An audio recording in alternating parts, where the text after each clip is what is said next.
ഈ പ്രോൺസ് നിർവാണ എന്നുള്ളത് പറഞ്ഞു കേട്ടിട്ടല്ലാണ്ട് ഞാനിതുവരെ ഉണ്ടാക്കി നോക്കിയിട്ടില്ല കേട്ടോ. അപ്പോൾ ഞാനും വിചാരിച്ചു ഒന്ന് ഉണ്ടാക്കി നോക്കാം. ഉണ്ടാക്കി നോക്കിയപ്പോൾ ഭയങ്കര അപ്പാര രുചിയാണ്. മസ്റ്റ് ട്രൈ ചെയ്യുക. ഒരു പ്രാവശ്യമെങ്കിലും നിങ്ങൾ ചെമ്മീൻ വാങ്ങിക്കുമ്പോൾ ട്രൈ ചെയ്ത് നോക്കിക്കോളും. അപ്പോൾ ആദ്യമായിട്ട് അതിനൊരു മസാല ഉണ്ടാക്കാനായിട്ട് ഒരു മിക്സിയുടെ ജാറിലേക്ക് കറിവേപ്പില, മല്ലിയില, അതുപോലെ തന്നെ വെളുത്തുള്ളി, അതുപോലെ തന്നെ ഇഞ്ചി, ഇതെല്ലാം കൂടി ഞാൻ ചേർത്ത് കൊടുക്കുന്നുണ്ട്. ഇനി കൂടെ തന്നെ ഉണ്ടല്ലോ നമുക്കതിലേക്ക് കുരുമുളകും കൂടി ചേർത്ത് കൊടുക്കാം കേട്ടോ.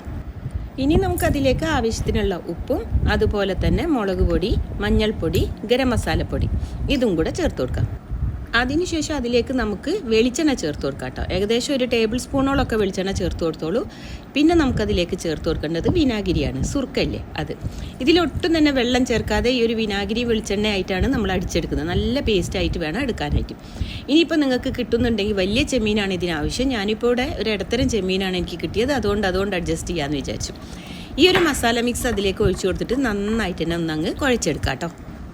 ഇത് മാരിനേറ്റ് ചെയ്ത് വെക്കൊന്നും വേണ്ട കേട്ടോ. ഇനി ഒരു പാനിലേക്ക് കുറച്ച് വെളിച്ചെണ്ണ ഒഴിച്ചു കൊടുത്തിട്ട് അതിലേക്ക് പച്ചമുളകും അതുപോലെ തന്നെ കറിവേപ്പിലയും കൂടി ചേർത്ത് കൊടുക്കാം കേട്ടോ. അതിനുശേഷം ഉണ്ടല്ലോ നമ്മൾ ഈ ഒരു മിക്സ് ചെയ്ത് വെച്ചിട്ടുള്ള നമ്മുടെ ചെമ്മീനില്ലേ അതിലേക്ക് ചേർത്ത് കൊടുക്കുക. അതിലുള്ള മസാല എല്ലാം കൂടി അതിലേക്ക് അങ്ങ് ചേർത്ത് കൊടുക്കാം. ഇനി അടച്ച് വെച്ചിട്ട് നമുക്ക് നമ്മളുടെ ഈ ഒരു ചെമ്മീൻ വെന്ത് വരുന്നവരെ മീഡിയം ടു ലോ ഫ്ലെയിമിൽ വെച്ചിട്ട് വേണം കുക്ക് ചെയ്തെടുക്കാനായിട്ട്. അത്യാവശ്യം ഇടയ്ക്കൊന്ന് തുറന്നിളക്കി കൊടുത്തോളൂ. ഇതേ അത്യാവശ്യം നന്നായിട്ട് വെന്ത് വരുമ്പോൾ ഉണ്ടല്ലോ ഈ മസാലയൊക്കെ ഇതിൽ പിടിച്ച് നന്നായിട്ട് തന്നെ വറ്റി വരും. ഈ ഒരു സമയത്ത് നമുക്ക് നല്ല കട്ടിയുള്ള തേങ്ങാപ്പാൽ, വെള്ളത്തോടാവരുത്, നല്ല കട്ടിയുള്ള തേങ്ങാപ്പാൽ ഇതിലേക്ക് ഒഴിച്ചു കൊടുത്തിട്ട് നന്നായിട്ട് തന്നെ ഒന്ന് അങ്ങ് മിക്സ് ചെയ്തെടുക്കുക. അതുപോലെ തന്നെ അതിൽ ഉപ്പ് കുറവാണെങ്കിൽ കുറച്ചും കൂടി ഉപ്പും കൂടി ചേർത്ത് കൊടുത്തോളൂ കേട്ടോ.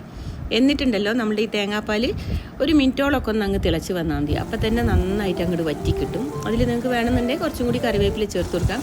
അപ്പോൾ ഇത്രയേ ഉള്ളൂ, നമ്മുടെ പ്രോൺസ് നിർവാണം അവിടെ റെഡി ആയിട്ടുണ്ട്. ട്രൈ ചെയ്ത് നോക്കുക.